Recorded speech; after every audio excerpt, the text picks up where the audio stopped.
Peter என்னதான் வந்து ஒரு வீடியோ போடுறாரு, ஜோக்கா போட்டாலுமே, அப்பப்ப பெண்கள லைட்டா டீகிரேட் பண்ணிடுறாரு. ஆ. அது வந்து ஏதாவது Instagram இல்ல இன்ஃப்ளூயன்சரா இருக்கலாம். பெண்கள டீகிரேட்லாம் பண்ணல. சோ ஏதோ ஒண்ணு அது அப்படி ஆமா, அவங்கள ஆமா. கலாய்ச்சிடுறீங்க. அவங்க இதுதான் பண்ணணும்ன்றீங்கன்னு சொல்லி அது ஒரு கம்ப்ளைண்ட் சொல்றாங்க. அதுக்கு அப்படி பீட்டர் யாரும் என்ன? கம்ப்ளைண்ட் சொன்னதில்ல. பட் ஏன்னா என்னோட வீடியோஸ் மோஸ்ட்டா லைக் பண்றதே பொண்ணுங்க தான். இப்போ இந்த ஆனந்தி வீடியோலாம் பார்த்தீங்கன்னா, இதுவே ஒரு பொண்ணு தான் ஐடியா குடுத்தது. ஸோ அதனால வந்து ஆமா.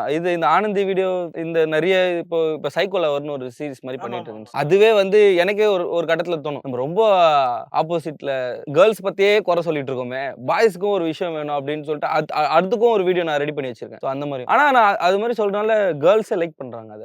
எனக்கு பர்சனலா டிஎம்லாம் பண்ணி அந்த வீடியோவ லைக் பண்றாங்க. நெறைய பேர் இப்படி தான் இருக்காங்க. நானும் இப்படி தான் இருந்திருக்கேன். இந்த மாரி கேரக்டர் தான் இருந்திருக்கேன் அப்படின்னு நெறைய பேர் வந்து யோசிக்கிறாங்க. என் பாய் ஃப்ரெண்ட் என்ன விட்டு போயிட்டான். நானும் இந்த மாரி கேரக்டர்ல இருந்திருக்கேன். இப்ப தான் நான் ரியலைஸ் பண்றேன் அப்படின்னு. ஆனா யாருமே அந்த மாரி தப்பா நீங்க பொண்ண வந்து இது பண்றீங்க, தப்பா பேசுறீங்க, தப்பா இது பண்ணி அந்த மாரி யாருமே இதுவரைக்கும் எனக்கு பண்ணது. அப்படி சப்போஸ் எனக்கு வந்துச்சுன்னா நான் அக்ரி பண்ணி ஐய்யயோ! ஸ்டாப் அத பண்ணிக்கலாம். ஸ்டாப் பண்ணிடுவீங்க.